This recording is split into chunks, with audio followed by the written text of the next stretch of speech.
have fun, engage, talk back to us. For those of y'all who have been to the first Pillow Talk, you know how this goes. We're talking, this is a conversation, and we're going to have some fun. I want to stop trying to do CPR on dead situations. To stop using my breath on things that I'm not even sure are supposed to be alive. That night, I let your escaping shadow be the sounding gun to chase after God's standard for my life.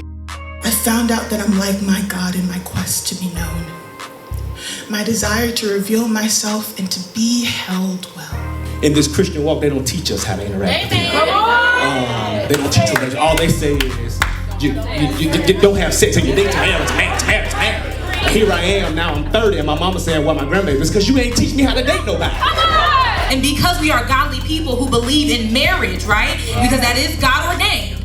We have facilitated an atmosphere where we are connecting and also holding one another accountable and covering each other. But when we feel like we have to hide and go behind the veil to do something because we don't want too many eyes on us, or we don't want people to spoil it like they do, right? Then that's how secrets and lies and falling happens, with no covering, no accountability. And now we're like, well, what happened? You know the word. You showed up every whatever, but did you check on me? Right. Did you ask how we were doing? Instead of looking at us sideways and assuming, right, that who I was maybe in the last season is who I am today. And I think a lot of times when we hear wholeness, we think about in preparation for marriage, but nobody is thinking about, okay, how can I be whole for just the walking process, right? For wholeness doesn't equal perfection. The reality is married people are not perfect. So stop trying to meet these unrealistic expectations for yourself and someone else, and start being personal about what is going on the inside of you, what you can tolerate, what you have the capacity to hold right now.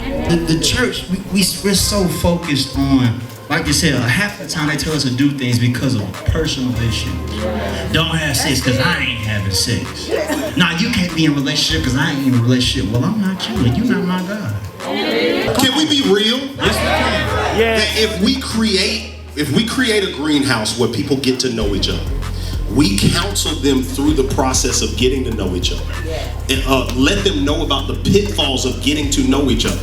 When you put two human beings together who like each other, who are sexually attracted to each other, if they don't continue to mind those particular boundaries, something freaky is bound to happen.